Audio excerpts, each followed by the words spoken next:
വീണ്ടും reveal today മീഡിയയിലേക്ക് എല്ലാവരെയും സ്വാഗതം ചെയ്യുന്നു. നമ്മുടെ ജീവിതത്തിൽ നാം ഏറ്റെടുക്കേണ്ടതായ ഉത്തരവാദിത്തങ്ങൾ ഏറ്റെടുക്കാതിരിക്കുന്നതാണ് ഏറ്റവും വലിയ പരാജയം.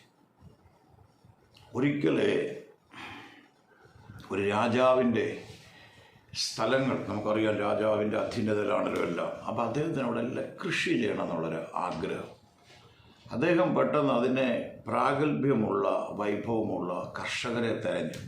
ശ്രദ്ധിക്കണമേ, അങ്ങനെ തിരയുമ്പോൾ ഒന്നാമനോട് ചോദിച്ചാൽ ഒന്നാമൻ പറഞ്ഞു, ഞാനിപ്പോൾ കൃഷി ഇറക്കിയിരിക്കുകയാണ് സ്ഥലത്ത്, എനിക്ക് വേറൊരു ഉത്തരവാദിത്തങ്ങൾ എടുക്കാൻ ബുദ്ധിമുട്ടുണ്ട്.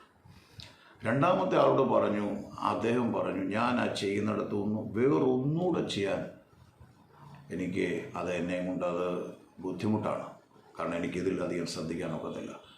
മൂന്നാമത്തെ ആൾ പറഞ്ഞു, അതും കൂടെ ചെയ്യാനുള്ള കഴിവ് എനിക്കില്ല, പ്രാപ്തിയില്ല. എന്നാൽ നാലാമൻ പറഞ്ഞു, ഞാൻ ചെയ്യാമെന്ന് പറഞ്ഞു.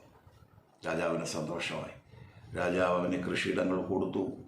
രാജാവ് 1 വർഷം കഴിഞ്ഞ് വന്ന് നോക്കുമ്പോൾ അവിടെ ഉഴുകയാട്ട്, നിലം ഉഴുതിട്ടില്ല, വിത്ത് വതച്ചിട്ടില്ല, അവൻ നല്ല മരത്തണലിൽ കിടന്ന് ഉറങ്ങുകയാണ്. രാജാവിൻ്റെ കോപം വന്നപ്പോൾ കഥയാണ്. രാജാവ് ചോദിക്കുക, ഹൃദയം കൊണ്ട് ചോദിക്കുക, ഇവനാണോ ഉത്തരവാദിത്തം ഏറ്റെടുത്തവൻ? ആ 3 പേരാണ്. എന്താ അതിന്ന് മനസ്സിലാക്കേണ്ടത്? ആ 3 പേർക്ക് അവരുടെ ആ കാര്യങ്ങൾ അവർക്ക് ചെയ്യാൻ കഴിയത്തില്ല. കാരണം അവർക്ക് ഒന്നിൽ ശ്രദ്ധിച്ചിരിക്കുകയാണ്. അവർ രാജാവിനെ പേടിച്ചോ നിയമം പേടിച്ചോ അവർക്ക് സമ്മതിക്കാമായിരുന്നു. ഇന്ന് പല കാര്യങ്ങളിലും പലരും പലരുടെ പ്രലോഭനങ്ങളിൽ പെട്ടാണ് ഓരോ കാര്യങ്ങൾ ചെയ്യുന്നത്. നിർബന്ധത്തിന് വഴങ്ങി എനിക്കിത് ചെയ്യാൻ കഴിയുമോ, എനിക്കിതിനുള്ള പ്രാപ്തിയുണ്ടോ? എൻ്റെ പിതാവ് എപ്പോഴും പറയുന്നൊരു വാക്കുണ്ട്, ഞാൻ എപ്പോഴും എൻ്റെ ഹൃദയത്തിൽ ഓർക്കും, നായ്വേഷം കെട്ടിയാൽ കുറയ്ക്കണം. ഏറ്റെടുക്കുന്ന ദൗത്യം ഭാര്യയെ ചിന്തിക്കണം, ഞാനൊരു ഭാര്യയാണ്, ഞാനൊരു അമ്മയാണ്, അല്ലെങ്കിൽ മക്കളുള്ള അല്ലെങ്കിൽ വിവാഹം മക്കളുടെ കഴിഞ്ഞാൽ അമ്മായി അമ്മയാണ്. എൻ്റെ ഉത്തരവാദിത്തങ്ങൾ ഞാൻ ഏറ്റെടുക്കുന്നുണ്ട്. പുരുഷൻ ചിന്തിക്കണം, ഞാനൊരു ഭർത്താവാണ്, ഞാനൊരു അപ്പനാണ്, അല്ലെ വല്യപ്പനാണ്, ഞാൻ എൻ്റെ ഉത്തരവാദിത്തങ്ങൾ. ഈ ഉത്തരവാദിത്തങ്ങൾ ഏറ്റെടുക്കാത്തതിന് വേദപുസ്തകം ശക്തമായിട്ട് അവരെ ശിക്ഷിക്കുമെന്ന് തന്നെ ഞാൻ പറയുന്നത്. അത് കാരണം ദൈവം ഒരിക്കലും അത് സമ്മതിക്കത്തില്ല. താലന്തുകൾ കൊടുക്കുമ്പോൾ പണ്ടില്ലേ, ഒരു മനുഷ്യൻ അത് 5 കൊടുത്തവൻ 5 കൂടെ നേടി, 10 കൊടുത്തവൻ നേടി, 2 കൊടുത്തവൻ കൊണ്ട് കുഴിച്ചിട്ടു. അപ്പം അവിടെ നമ്മൾ മനസ്സിലാക്കേണ്ടത്, ആദ്യത്തെ ആളോട് രാജാവിന് ചിലപ്പോൾ കോപം വന്ന് കാണും. കാരണം താൻ പറഞ്ഞു എനിക്കതിൽ ശ്രദ്ധിക്കാനും. രണ്ടാമത്തെ ആൾ പറഞ്ഞു എനിക്ക് ഇത് വേറെ ഉത്തരവാദിത്തോടെ ഏറ്റെടുക്കാമേ. മൂന്നാമത്തവൻ പറഞ്ഞു എനിക്കതൊന്നും ചെയ്യാനുള്ള പ്രാപ്തിയില്ല. നാലാമൻ ചെയ്യുക. അപ്പം പല ഉത്തരവാദിത്തങ്ങൾ, ഒരു തൂപ്പ് ജോലിയാണെങ്കിലും, ഒരു സ്ലീപ്പറാണെങ്കിലും, ക്ലർക്കാണെങ്കിലും, ഒരു മാനേജറാണെങ്കിലും, അല്ലെങ്കിൽ ഏത് ജോലി നിങ്ങൾ ചെയ്യുന്നുള്ളതല്ല, നമ്മൾ അഭിമാനമാണ്. നമ്മൾ ജോലി ചെയ്യുക എന്ന് പറയുന്നത് നമുക്ക് അഭിമാനം. ആ ചെയ്യുന്ന ജോലിയിൽ മാക്സിമം എൻ്റെ ഉത്തരവാദിത്തം ചെയ്തു. അങ്ങനെയുള്ളവരോട് ഞാൻ പറയാം, അവർക്കൊന്നും രോഗങ്ങൾ വരത്തില്ല, അല്ലെങ്കിൽ അവരെ ഒന്നും കീഴ്പ്പെടുത്തില്ല. അവർക്കൊരു സന്തോഷം കാണും. ഒരു കാര്യം നമ്മൾ ചെയ്യുമ്പോൾ നമുക്ക് കിട്ടുന്ന സാറ്റിസ്ഫാക്ഷൻ വലുതാണ്. നമ്മുടെ ആ ഹാപ്പി ഹോർമോണൊക്കെ ഉത്തേജിക്കപ്പെടുന്നത് അങ്ങനെയാണ്. വയ്യാറാകുമ്പോൾ അയ്യോ എനിക്ക് ഒന്നും ചെയ്യാനൊന്നും കഴിഞ്ഞില്ലല്ലോ എന്ന് പറയുന്നവരല്ല. എനിക്ക് ഇന്ന് ഒരു വീട്ടമ്മയാണെങ്കിൽ വീട്ടിലെ ക്രമീകരണങ്ങളെല്ലാം ഇന്ന് ചെയ്തു, ഒത്തിരി കാര്യങ്ങൾ ചെയ്യാൻ ദൈവം എന്നെ സഹായിച്ചു. അതുപോലെ ഉത്തരവാദിത്തമുള്ള ഒരു പുരുഷനാണെങ്കിൽ അപ്പോൾ ചെയ്യുന്ന കാര്യങ്ങൾ, ഗവൺമെൻറ് ജോലികളിൽ പോലും ഞാൻ കണ്ടിട്ടുണ്ട്. പല പല പല ഗവൺമെൻറ് സ്ഥാപനങ്ങളിൽ പോലും ചിലയിടത്ത് ചെല്ലുമ്പോൾ 10 മണിക്ക് വരേണ്ടത് വളരെ താമസിച്ചാണ് വരുന്നത്. ഞാൻ ചിന്തിച്ചിട്ടുണ്ട്, ഞാൻ ചിലപ്പോൾ അവിടെ പോയിരുന്നു. ചിലർ വന്നാൽ അവരുടെ ഉത്തരവാദിത്വം ഏറ്റെടുക്കുന്നുണ്ട്, ചിലടത്ത് ചെല്ലുമ്പോൾ അവർ വന്നിരുന്ന്, ഇതെല്ലാം നമ്മൾ പൊതുവിൽ കാണുന്ന കാര്യങ്ങൾ. ഓഫീസുകൾ സന്ദർശിക്കുമ്പോൾ അവർ വന്ന് ആ ഫയലെടുത്ത് അവരുടെ ഉത്തരവാദിത്തം 8 മണിക്കൂറാണെങ്കിൽ അത് അല്ലെങ്കിൽ 6 മണി, അവരതെല്ലാം ചെയ്യണം. അവർ ഉത്തരവാദിത്തമുള്ളവർ. അവർക്ക് ജോലിയിൽ നിന്ന് റിട്ടയർഡ് ചെയ്യുമ്പോൾ അവർക്കൊരു വലിയ പീസ് കിട്ടും. അവരെന്തെങ്കിലും കയ്യിൽ ആരെങ്കിലും കൊണ്ടു തരുമെന്ന് പറഞ്ഞ് നോക്കിയിരിക്കുന്നവരല്ല. അവർക്ക് ആ ഗവൺമെൻറ് അല്ലെങ്കിൽ ആ പ്രശ്നം കൊടുക്കുന്നവർ സംതൃപ്തരവർ. അതുകൊണ്ട് നാം ചെയ്യുന്ന ജോലികളിലുള്ള ഉത്തരവാദിത്വം, ഞാൻ ഒരിക്കലും ഓർക്കുന്നു, ഒരു ഗവൺമെൻറ് ഉദ്യോഗസ്ഥന് ഇവിടെ ഞങ്ങളുടെ ഇതുമായി ബന്ധപ്പെട്ട, ഞങ്ങളുടെ അക്കൗണ്ടുമായി ബന്ധപ്പെട്ട അദ്ദേഹം ഒരു വെരിഫിക്കേഷന് വരുന്ന ഘട്ടത്തിൽ, അപ്പോൾ എനിക്കൊരു ആഗ്രഹമുണ്ട്, ദൈവമേ അദ്ദേഹം ദൂരെ നിന്ന് വന്നതാണ്, ഒരു ചായ കുടിക്കാനെങ്കിലും അല്ലെങ്കിൽ എന്തെങ്കിലും ഹോട്ടലൊക്കെ വന്നതിന് കൊടുക്കണമെന്നൊരു ആഗ്രഹമുണ്ട്. ചോദിക്കാതെ പോലും അദ്ദേഹം എന്നോട് പറഞ്ഞൊരു വാക്കുണ്ട്. ഞാനൊരു ഹിന്ദു സഹോദരൻ അതിനോട് പറഞ്ഞാൽ എന്നും മറക്കത്തില്ല. 2, 3, 4 പെൺപിള്ളാരാണ്.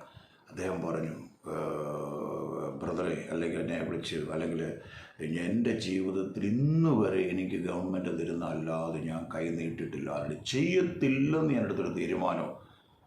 ടൈറ്റുകളുണ്ട്, പല കാര്യങ്ങളുണ്ട്. പക്ഷേ എന്നെ അത്ഭുതപ്പെടുത്തി. അദ്ദേഹം പറയുകയാണ്, എൻ്റെ കാര്യങ്ങളെല്ലാം ഇന്ന് നമ്മുടെ കുഞ്ഞുങ്ങളുടെ വിവാഹമൊക്കെ കഴിഞ്ഞു. പക്ഷേ അദ്ദേഹം പറഞ്ഞു, ഞാൻ റിട്ടയർഡ് ആകാൻ ഇനി ഇത്രയേ ഉള്ളൂ, പക്ഷേ ഞാനൊന്നും സ്വീകരിക്കത്തില്ല. കാരണം അയാളുടെ നല്ല തീരുമാനം, അയാളുടെ റിട്ടയർമെൻറ്റ് സന്തോഷമായിരിക്കും. ഞാൻ എന്തോ പറഞ്ഞു വന്നതെന്ന് ചോദിച്ചാൽ, ജീവിതത്തിൽ ചെയ്യാൻ കഴിയാത്തത് കയറി ഏറ്റെടുക്കരുത്. ചില നിർബന്ധപ്പെടുത്തുമ്പോഴോ ഭയപ്പെടുത്തുമ്പോഴോ ചിലപ്പോൾ ഏറ്റെടുത്തിരിക്കും. പക്ഷെ അവർ തുറന്നു പറയാം, എന്നെ കൊണ്ട് അതിനുള്ള പ്രാപ്തിയില്ല. പ്രാപ്തി ഉണ്ടെങ്കിൽ ചിലപ്പോൾ നിങ്ങൾ പ്രത്യേകം ശ്രദ്ധിച്ചോണം, നേതൃത്വ നിലകളിൽ നിൽക്കുന്നവർ നിങ്ങളോട് ഇന്നത് ചെയ്യാൻ പറഞ്ഞാൽ നിങ്ങൾക്കത് ചെയ്യാൻ കഴിയുന്നതുകൊണ്ടാണ് പറയുന്നത്. നിങ്ങൾക്ക് കഴിയാത്ത ഒന്നും നിങ്ങളോട് ചെയ്യാൻ പറയത്തില്ല. ഒരിക്കലും തുമ്പിയുടെ മേൽ വലിയ കല്ല് കൊടുക്കാൻ ഒക്കത്തില്ല. ആ ചെയ്യാൻ കഴിയും. യേശു ശിഷ്യന്മാരെ അയക്കുമ്പോൾ പറയുന്നുണ്ട്, ഭൂതങ്ങളെ പുറത്താക്കുവീൻ, രോഗികളെ സൗഖ്യമാക്കുവീൻ, കുഷ്ഠരോഗികളെ അവർ വന്ന് പെട്ടെന്ന് പറയുന്നുണ്ട്, ഇതേ നിൻ്റെ നാമത്തിൽ ഞങ്ങൾക്കത് കീഴടങ്ങും. അവൻ അത്ഭുതമില്ല, ചെയ്യാൻ കഴിയുന്നതല്ല അതൊന്നും. ഇന്ന് പകല് ഏറ്റവും വലുത് ഉറങ്ങി സമയം തീർക്കുന്നതിന് പോലെ അവിടെ ഇവിടെ ഇരുന്ന് മണിക്കൂറുകൾ കഴിഞ്ഞ് കവലകളിലൊക്കെ നമ്മൾ കണ്ടിട്ടുണ്ട്. ചുമ്മാതെ റിട്ടയർഡ് ലൈഫ് ഓക്കെ, അതിനകത്തൊരെല്ലാം ഉത്തരവാദിത്വം. റിട്ടയർഡ് ലൈഫ് പോലും ഞാൻ പലരും ശ്രദ്ധിച്ചിട്ടുണ്ട്. ഒരു പ്രത്യേക ജോലി കഴിയുമ്പോൾ വീണ്ടും ഒരു സ്ഥാപനത്തിലേക്ക് ഒന്നി സെക്യൂരിറ്റിയായിട്ട് അല്ലെങ്കിൽ എന്തെങ്കിലും കാര്യങ്ങൾ എല്ലാം ചെയ്യുന്നവരെ കണ്ടിട്ടുണ്ട്. അവസാനം വരെ എൻ്റെ പിതാവ് 82-ാമത്തെ വയസ്സിലാണ് ഭൂമിയിൽ നിന്ന് മാറ്റുന്നത്. ഒടുവിൽ ഞാൻ ഓർക്കുന്നു, ഫിസിയോതെറാപ്പിസ്റ്റ് വന്ന് ചോദിക്കുന്നൊരു ചോദ്യമുണ്ട്, വീണ്ടും എഴുന്നേറ്റ് ജോലി ചെയ്യാൻ തയ്യാറാണോ? അദ്ദേഹം പറഞ്ഞു, യെസ്, എനിക്ക് വീണ്ടും ജോലി ചെയ്യണം. കാരണം അദ്ദേഹത്തിൻ്റെ ഹൃദയത്തിലെ ആഗ്രഹമായിരുന്നത്. അങ്ങനെ തളർന്നു പോകാതെ, ക്ഷണിച്ചു പോകാതെ, ധൈര്യമായിട്ട് ഉത്തരവാദിത്തങ്ങൾ സന്തോഷത്തോടെ. ചില സ്ഥാപനങ്ങളിൽ ജോലി ചെയ്യുമ്പോൾ എനിക്ക് ശമ്പളം കുറവാണ്, എനിക്ക് ഇതില്ല, എനിക്ക് കിട്ടുന്നില്ല, വേണ്ട ചെയ്യല്ലോ, നീ അങ്ങനെ, നിനക്കില്ലേ, നീ അവിടെ മാറിപ്പോക്കോ, നീ കിട്ടുന്നതിന് പോക്കോ. നീ അവിടെ ആ സ്ഥാപനത്തിൽ നിന്ന് നിൽക്കുമ്പോൾ ആ തരുന്ന നന്മ അനവധി 1000 സ്ഥലങ്ങളിൽ അല്ലെങ്കിൽ 100 സ്ഥലങ്ങളിലെല്ലാം പല സ്ഥലങ്ങളിൽ കയറി ഇറങ്ങിയിട്ടില്ല നിനക്കതവിടെ കിട്ടിയത്. അത് നിനക്കൊരു ഇതാകട്ടെ, ഒരു നേട്ടമാകട്ടെ. അവിടെ നിന്ന് എനിക്ക് പഠിക്കാൻ കഴിഞ്ഞില്ലേ, പല കാര്യങ്ങളും പരിശീലിക്കാൻ കഴിഞ്ഞില്ലേ. ഉത്തരവാദിത്തങ്ങളിൽ നിന്ന് ഒരിക്കലും മാറരുത്. ഇന്ന് ഭർത്താവ് എന്ന് പറയുന്നവൻ ചില കുടുംബങ്ങളിൽ മദ്യപിച്ചും ഉത്തരവാദിത്തമില്ല കുഞ്ഞുങ്ങളെ വളർത്തുക, അഭാവം പിടിച്ച സ്ത്രീ ഞെരുക്കത്തിലൂടെ ബുദ്ധിമുട്ടുകളിലൂടെ അവൾ ഉത്തരവാദിത്തം ഏറ്റെടുത്ത കുടുംബത്തെ എങ്ങനെയും വഹിക്കാനാണ് അവളെടുക്കുക ഭാരം. എന്നിട്ട് അവനെ അതിൻ്റെ ആ കാര്യങ്ങളിൽ അവൻ ഉത്തരവാദിത്തങ്ങളൊന്നും ഏറ്റെടുക്കാതെ അവനെ ചില കാര്യങ്ങൾ വരുമ്പോൾ അവൻ മുന്നിൽ വന്ന് നിൽക്കാൻ ശ്രമിക്കും. അങ്ങനെ മൈൻഡ് ചെയ്യരുതെന്ന് തന്നെ ഞാൻ പറയും.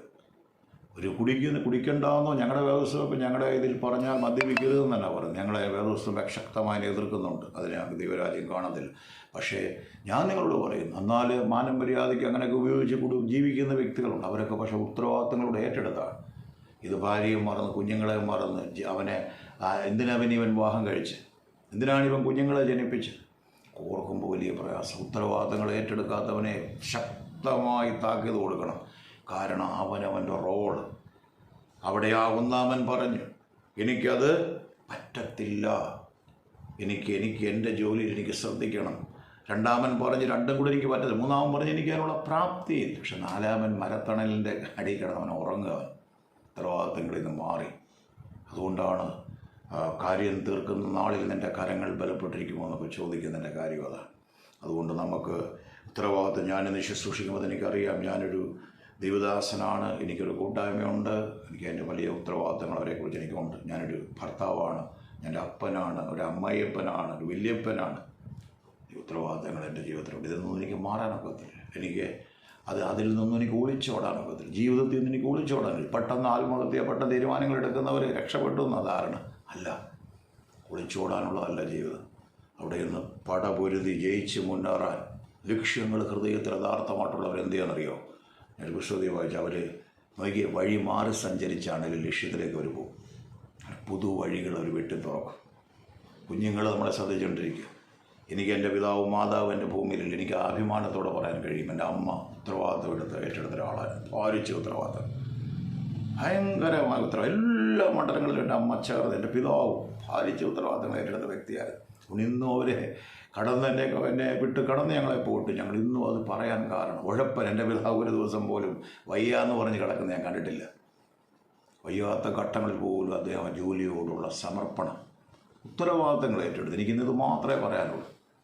ഏറ്റെടുത്ത് പരപ്രേരണയാൽ മറ്റുള്ള നിർബന്ധങ്ങൾ ഏറ്റെടുക്കുമ്പോൾ പറ്റത്ത്. എനിക്ക് ചില കാര്യങ്ങൾ ഞാൻ തിരഞ്ഞെടുത്തു. ചിലർ പറയുമ്പോൾ സോ അതിൻ്റെ പിന്നാളാണ്, അതിൻ്റെ സെക്രട്ടറി, ഇതിൻ്റെ അതിനാളാണ്, ഖജാൻജി, ഇതൊന്നും ഒരു ഉത്തരവാദിത്തങ്ങൾ ഏറ്റെടുക്കുന്നതിന് ഭംഗിയോട് ചെയ്യുമ്പോൾ ഞങ്ങളോട് പറയാം, ദൈവത്തിൻ്റെ ഒരു അനുഗ്രഹവും നിങ്ങളുടെ മേൽ വരും, നിങ്ങൾക്കൊരു തൃപ്തി വരും. അവിടെ ദൈവം നിങ്ങളെ ഉയർത്തും.